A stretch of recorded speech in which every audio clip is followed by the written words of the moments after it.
Hello friends, welcome to our Sayali fashion designer channel आणि मी आहे सायली. तर तुम्हा सगळ्यांचं आपल्या आजच्या नवीन अशा छानशा व्हिडिओमध्ये मी मनापासून खूप खूप स्वागत करते.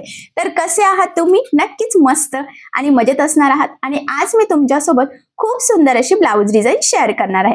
ऍक्च्युली बऱ्याचदा आपल्याला त्याच डिझाईन बघून कंटाळा येतो, वेगळी युनिक अशी डिझाईन बनवायची असते, पण कशी बनवावी हे सुचतच नाही. आणि आजची ही जी काही डिझाईन आहे तर याची मी तुम्हाला संपूर्ण कटिंग आणि स्टिचिंग अतिशय सावकाश स्टेप बाय स्टेप आणि खूप काही महत्त्वाच्या फिनिशिंगच्या टिप्स अँड ट्रिक्स सहित सांगणार आहे, जेणेकरून तुम्हाला आपला आजचा हा व्हिडिओ बघून फक्त अशी डिझाईन बनवणंच नाही तर ती प्रॉपर परफेक्ट फिनिशिंग सहित कशी बनवावी तर हे देखील सहजच लक्षात येईल. आणि या छानशा डिझाईनमुळे आपल्या साडीला ब्लाऊजला खूप सुंदर असं लुक येईल.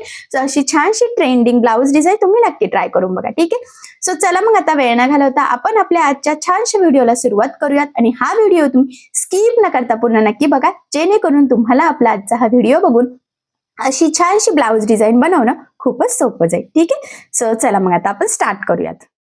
तर हे बघा, इथे तुम्ही बघू शकतात की हा आहे ब्लाऊज पीस आणि यावर आज आपण खूप सुंदर अशी डिझाईन बनवणार आहोत. त्याचबरोबर इथे मी साडीचा थोडासा कपडा घेतला आणि त्याचे छोटे छोटे चौकोन तयार केलेले आहेत. डिझाईन बनवण्यासाठी ते पुढे आपल्याला लागेल, तर ते कशासाठी यूज करायचे तर ते मी पुढे तुम्हाला सांगेलच. सो आता सगळ्यात आधी इथे तुम्ही बघू शकतात की अस्तर आणि मेन फॅब्रिक असं दोन्हींचा बॅक पार्ट आपण इथे ऑलरेडी कटिंग करून घेतलेला आहे. आणि सगळ्यात आधी आता याचं मेजरमेंट कसं आहे ते मी तुम्हाला सांगते, म्हणजे तुम्हाला तुमच्या मापानुसार या डिझाईनसाठी कशा पद्धतीने कटिंग स्टिचिंग करावी हे सहजच लक्षात यावं यासाठी. सो बघा, मग इथे ब्लाऊजची उंची आहे 13, 1 इंच मार्जिन, असं टोटल आपण 14 इंचाला मार्किंग करून घेतली. त्यानंतर इथून पूर्ण शोल्डरचं निम्म असं 7 ला मार्किंग केली, कारण हा बोटनेक ब्लाऊजचा बॅक पार्ट आहे. 4 इंच गळारुंदीची सुद्धा आपण ऑलरेडी इथे मार्किंग केलेली आहे. त्यानंतर इथे मुंडा घेतलेला आहे 7 इंच, क्रॉसमध्ये 1 ला मार्किंग करून बॅक साईडच्या मुंड्याचा शेप सुद्धा दिलेला आहे. इथून घेतलेला आहे छातीचा 4था भाग अधिक 1.5 इंच मार्जिन. सो अशा पद्धतीने मापे टाकून हा बॅक पार्ट आपण इथे ऑलरेडी कटिंग करून घेतलेला आहे. आणि आता सगळ्यात आधी गळ्याची जी काही मार्किंग आहे तर ती आपण अस्तरच्या बॅक पार्टवर इथे करून घेणार आहोत. सो बघा, मग आता इथून आपण जेवढा काही तुमचा गळा असेल त्याची मार्किंग करायची आहे. तर बोटनेक मध्ये वरच्या साईडला एक गळा असतो, सो म्हणून 3 इंचाला एक मार्किंग केली. त्याच्या खाली 1 इंचाचा डिस्टन्स ठेवायचा आहे, सो त्यामुळे 1 इंच आणि तिथून खाली पुन्हा 7 इंच अशी मार्किंग केली.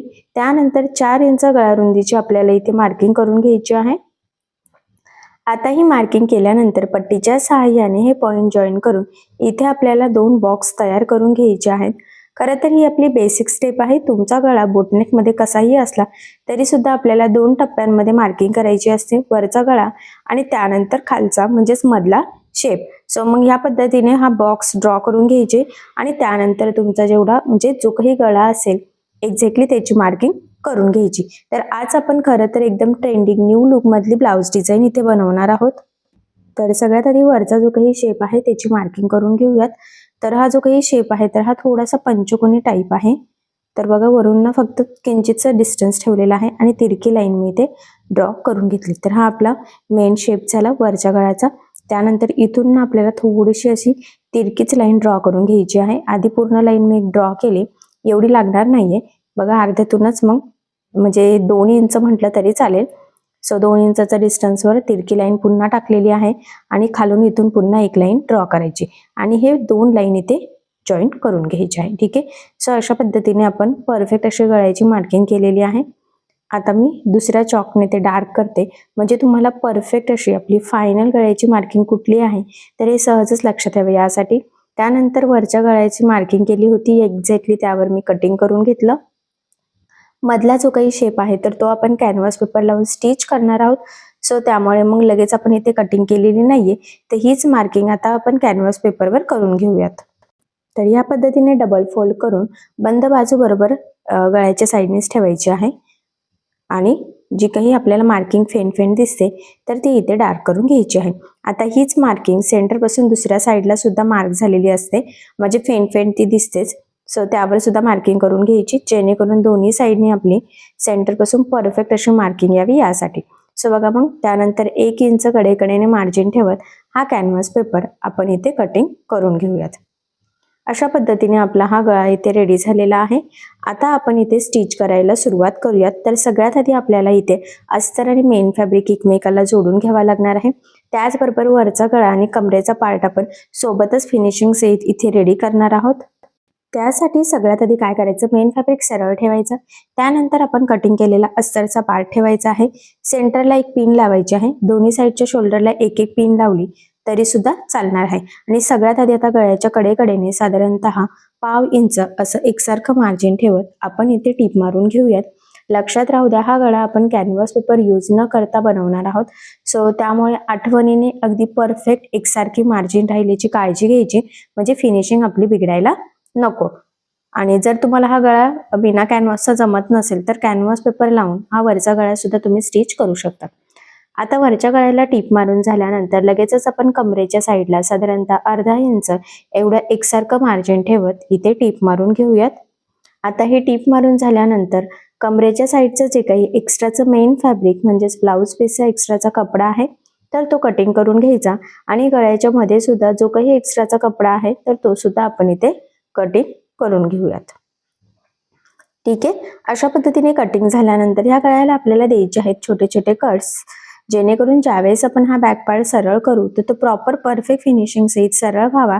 गळ्याचा आकार आपल्याला जसा हवा आहे तसाच यावा, त्यासाठी ही स्टेप खूपच इम्पॉर्टंट आहे। त्यानंतर हा बॅक पार्ट ह्या पद्धतीने सरळ करून घ्यायचा, गळ्याच्या साईडनी कमरेच्या साईडनी व्यवस्थित सेट करायचा, आणि सगळ्यात आधी आता गळ्याच्या साईडनी द्यायची आहे आपल्याला दाबटीप। सो बघा, मग आता इथे दाबटीप देताना आपल्याला काळजी घ्यायची आहे की जो काही आपला आतला अस्तरचा कपडा आहे तर तो वरच्या साईडला दिसणार नाही, जेणेकरून आपली फिनिशिंग बिघडायला नको। सो फिनिशिंगसाठी ही खूपच महत्त्वाची टिप्स आहे, तर ही तुम्ही आवर्जून फॉलो करायचीच आहे। ठीक आहे, सो फायनली अशा पद्धतीने वरचा गळा अगदी परफेक्ट प्रॉपर फिनिशिंग सहित रेडी झाला। त्यानंतर लगेचच आपण कमरेच्या साईडला सुद्धा इथे दाबटीप देऊन घेऊयात, आणि इथे सुद्धा दाबटीप देताना अस्तरचा आतला कपडा वरती दिसणार नाही याची आपल्याला काळजी घ्यायची आहे। आणि मग इथे हेही तुमच्या लक्षात येईल की गळा आणि कमरेचा पार्ट दोन्हीही आपल्या सोबतच फिनिशिंग सहित रेडी होतंय, सो इथे आपल्याला कुठेही गळापट्टी किंवा कमरपट्टी लावण्याची गरज सुद्धा नाही। त्यानंतर अस्तर आणि मेन फॅब्रिक ह्या पद्धतीने कडेकडेने जोडून घ्यायचं। आता हे जोडताना जेवढं शक्य आहे तेवढं कमीत कमी मार्जिन आपल्याला पकडायचं आहे। त्याचबरोबर जोडताना कुठे गोळा होणार नाही, तिरकं जाणार नाही, कुठे फुगा येणार नाही, तर या छोट्या मोठ्या गोष्टींची सुद्धा खरं तर इथे आपल्याला काळजी घ्यायची आहे। आणि फायनली अशा पद्धतीने हे जोडून घेतलं, त्यानंतर जे काही एक्स्ट्राचं मेन फॅब्रिक म्हणजेच ब्लाऊज पीसचा एक्स्ट्राचा कपडा कट करून परफेक्ट मापाचा बॅक पार्ट रेडी करून घ्यायचा आहे। कारण तुम्हाला सगळ्यांनाच माहीत आहे अस्तरवर आपण परफेक्ट कटिंग करत असतो, पण ब्लाऊज पीसचा कपडा आपण थोडंसं एक्स्ट्राचं मार्जिन ठेवून कटिंग करतो। सो खरं तर त्यामुळेच मग आपल्याला इथे परफेक्ट असा हा बॅक पार्ट रेडी करून घ्यायचा। फायनली एवढा पार्ट आपला इथे रेडी झालेला आहे। सो सध्या मी तो साईडला ठेवते। त्याआधी इथे एक सेंटर पॉईंटची मार्किंग करून घेऊयात, म्हणजे आपल्याला बरोबर मध्यभागी हा गळा स्टिच करता येईल। आता हा कटिंग केलेला कॅनव्हास पेपर घेतलेला आहे, त्यासाठी आपल्याला अस्तर लागणार आहे। तर ह्या पद्धतीने व्यवस्थित डबल फोल्ड कपडा करायचा आहे। कडेकडेने किंचितचं पाव इंच एवढं मार्जिन ठेवत आपल्याला इथे हे अस्तर कट करून घ्यायचं। सगळ्यात आधी काय करायचं, अस्तरवर हा कॅनव्हास पेपर ठेवून कडेकडेने आपल्याला सिंपल अशी एक टीप मारून घ्यायची आहे, जेणेकरून आपलं कॅनव्हास पेपर आणि अस्तर एकमेकाला जॉईंट होऊन जाईल।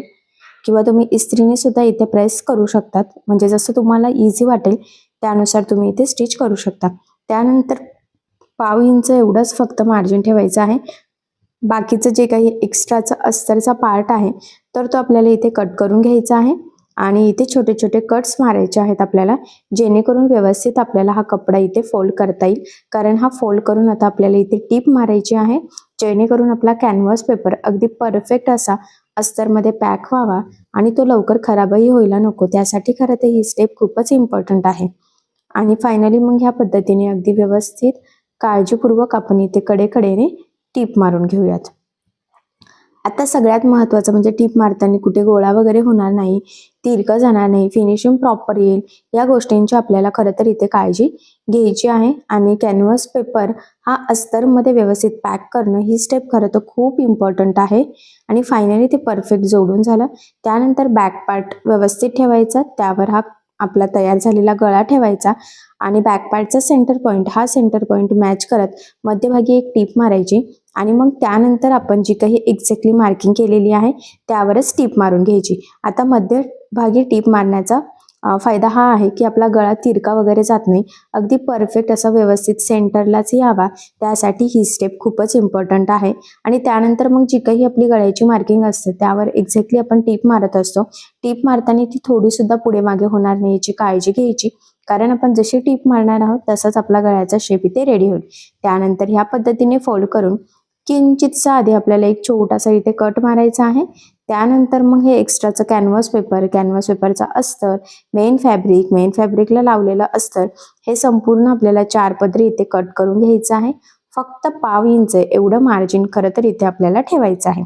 हे कटिंग झाल्यानंतर इथे द्यायचे आहेत आपल्याला छोटे छोटे कट्स, जेणेकरून ज्यावेळेस आपण हा पार्ट आतमध्ये फोल्ड करू तर तो परफेक्ट फोल्ड व्हावा आणि गळ्याचा आकार आपल्याला जसा हवा आहे तसाच यावा. त्यासाठी ही स्टेप खरं तर खूपच इम्पॉर्टंट आहे. आणि मी म्हटल्याप्रमाणे जिथे कानेकोपरे आहेत तिथे अगदी व्यवस्थित काळजीपूर्वक आपल्याला कट्स मारून घ्यायचे आहेत. त्यानंतर ह्या पद्धतीने हे आतमध्ये फोल्ड करायचं आहे बघा, आणि अगदी व्यवस्थित सेट करून घ्यायचं आहे वरच्या साईडला. आणि मग आता सगळ्यात आधी आपल्याला वरच्या साईडला द्यायची आहे दाबटीप. सो बघा, मग इथे दाबटीप देताना आपल्याला काळजी घ्यायची आहे की जो काही आपला आतला अस्तरचा कपडा आहे तर तो वरती दिसणार नाही, जेणेकरून आपली गळ्याची फिनिशिंग बिघडायला नको. कारण आता आपण जी दाबटीप मारणार आहोत त्यावरच आपलं संपूर्ण ब्लाऊज डिझाईनचं लुक डिपेंड आहे. त्यामुळे टीप मारताना अगदी व्यवस्थित, काळजीपूर्वक आणि सावकाश आणि खूप काही महत्त्वाच्या फिनिशिंगच्या टिप्स अँड ट्रिक्स फॉलो करत आपल्याला इथे दाबटीप देऊन घ्यायची आहे.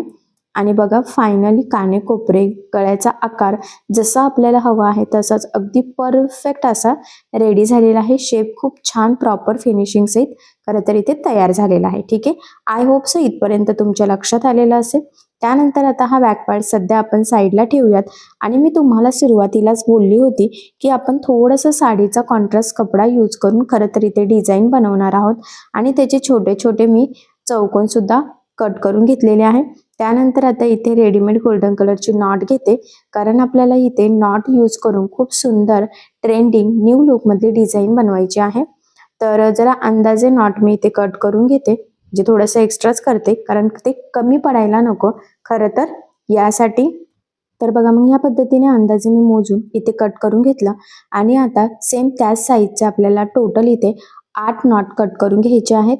पुन्हा सांगते, जर तुम्हाला रेडीमेड नॉट यूज करायचं नसेल तर तुम्ही इथे कापडी नॉट सुद्धा बनवलं तरी चालेल, किंवा मी इथे गोल्डन कलरचं घेतलेलं आहे. वेगवेगळ्या कलर्समध्ये सुद्धा नॉट अवेलेबल आहेत. जर तुम्हाला मॅचिंग हवं असेल तर तुम्ही मॅचिंग रेडीमेड नॉट सुद्धा इथे यूज करू शकतात.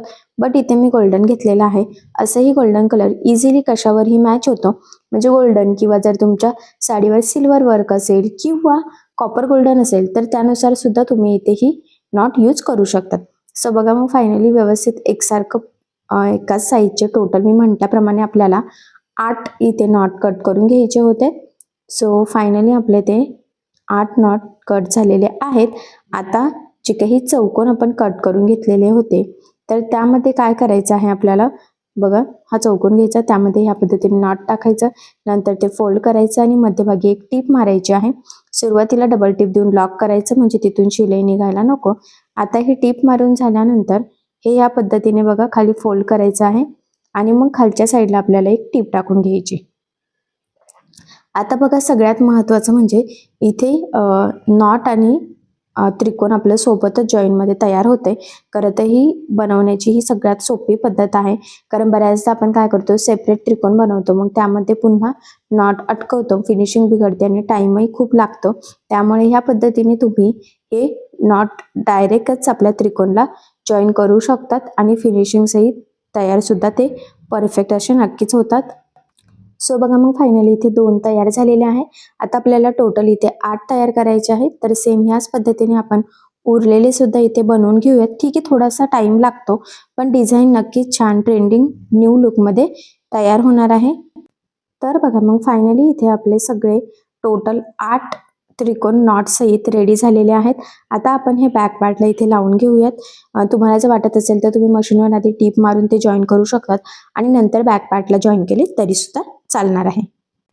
पण आज आपण इथे काय करणार आहोत, बरोबर सेंटरपासून अलीकडे आणि पलीकडे असे टोटल 4 हे त्रिकोण इथे व्यवस्थित लावून घेणार आहोत. तर बघा मग मी व्यवस्थित इथे सेट करते. लक्षात राहू द्या, बाहेरच्या साईडने त्रिकोण सेमच येतील याची काळजी घ्यायची. त्याचबरोबर त्रिकोणची साईज, दोन त्रिकोणमधलं अंतर हे कमी जास्त होऊन देऊ नका, जेणेकरून आपली फिनिशिंग बिघडायला नको. या पद्धतीने मी ठेवून घेतलेले आहेत. आता बरोबर यावरच आपल्याला इथे टीप मारून घ्यायची आहे. टीप मारताना सुद्धा आपले त्रिकोण अजिबात हलणार नाही याची काळजी घ्यायची आणि अगदी व्यवस्थित प्रॉपर परफेक्ट असं इथे टीप मारून एक साईडने आपण खरं तर हे त्रिकोण नॉट साईजचे तयार केलेले आहेत तर ते लावून घेतलेले आहेत. आता सेम याच पद्धतीने राहिलेल्या अर्ध्या भागामध्ये सुद्धा आपल्याला ते त्रिकोण लावून घ्यायचे आहेत. सो बघा मग सेंटरपासून अलीकडे आणि पलीकडे मी म्हटलंच होतं, तर ते ह्या पद्धतीने आपण ठेवून घेऊयात आणि इथे टीप मारून आता हे जॉईन करून घ्यायचे आहेत. तर बघा मग अगदी व्यवस्थित सावकाशपणे आपण हे जोडून घेतलेले आहेत. अगदी प्रॉपर अशी परफेक्ट फिनिशिंग आलेली आहे. कलर कॉम्बिनेशन सुद्धा खूप सुंदर मॅच झालेला आहे. त्यामुळे खरं तर आपली ही डिझाईन अजूनच सुंदर दिसणार आहे.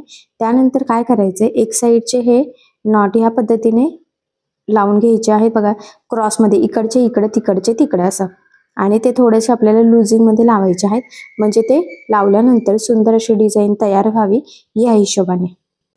सो चला मग आता इथे टीप मारून घेऊयात आपण. डबल टीप देऊन लॉक करायचं आहे, जेणेकरून तिथून शिलाई निघायला नको. सो बघा मग अगदी व्यवस्थित काळजीपूर्वक मी इथे ही टीप मारून हे जॉईन करून घेतलेले आहेत. किती छान असे व्यवस्थित शेपमध्ये सेट केलेले आहे. सेम त्याच पद्धतीने आता दुसऱ्या साईडचे सुद्धा आपल्याला इथे सेट करून घ्यायचे आहेत आणि बरोबर ते लावायचे आहे. म्हणजे लक्षात राहू द्या, क्रॉसमध्ये आपण ते जॉईन केलेले आहे. गोलाकार शेपमध्ये व्यवस्थित सेटही करून घ्यायचे आहे, म्हणजे फिनिशिंग अगदी व्यवस्थित येईल आणि गळ्याचा आकार सुद्धा मस्त असा डिझाईन सहित तयार व्हावा, त्यासाठी ही स्टेप खरं तर खूपच इम्पॉर्टंट आहे. सो बघा मग मी अगदी व्यवस्थित ते सेट करून घेतले आणि आता इथे सुद्धा डबल टिप देऊन आपल्याला हे नॉट अगदी प्रॉपर परफेक्ट फिनिशिंग सहित लावून इथे लॉक करून घ्यायचे आहेत. तर मी पुन्हा सांगते, इथे डबल टिप देऊन लॉक करायचं आहे. सुरुवातीला आणि शेवटी सुद्धा लॉक करायचं आहे, म्हणजे तिथून ते निघायला नको. नाहीतर काय होईल, लगेच जर शिलाई निघली तर डिझाईन आपली लगेच बिघडू शकते. ठीक आहे. सो बघा मग ह्या पद्धतीने परफेक्ट प्रॉपर असं आपण हे नॉट व्यवस्थित डिझाईन मध्ये सेट करून तिथे टीप मारून घेतलेली आहे. त्यानंतर आतल्या साईडने जर एक्स्ट्राचं नॉट असेल तर कट करून घ्यायचं. त्याआधी आता आपण इथे बॅक साईडला टक्स टाकून घेऊयात.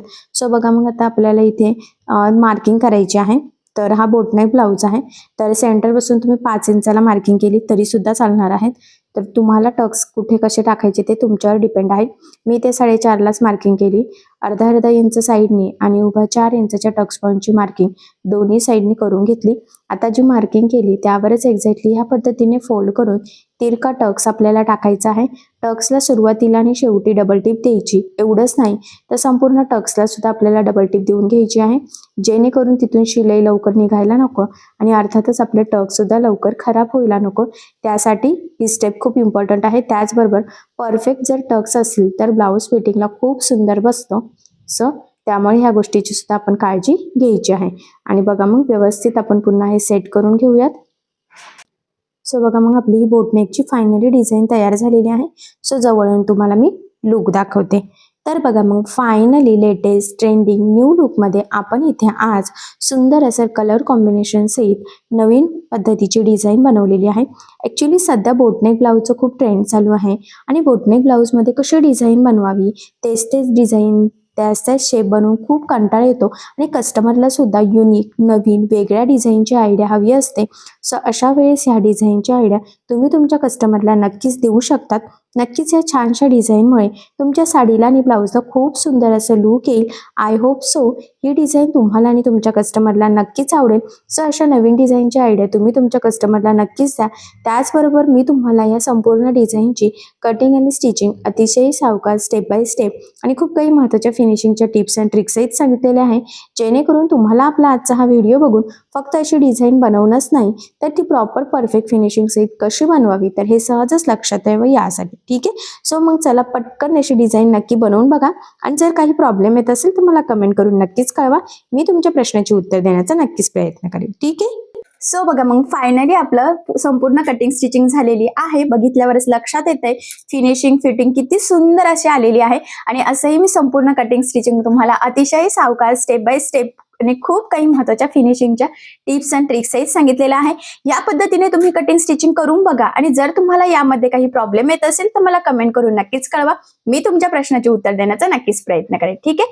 सो चला मग आपण आपला आजचा छानसा व्हिडिओ इथेच थांबूयात आणि तुम्हाला आपला आजचा व्हिडिओ कसा वाटला हे मला कमेंट करून नक्की कळवा.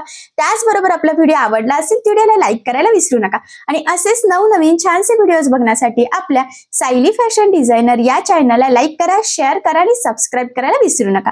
आणि ज्या वेळेस तुम्ही सबस्क्राईब कराल त्यावेळेस त्यासमोरील बेल आयकॉन ही नक्की प्रेस करा.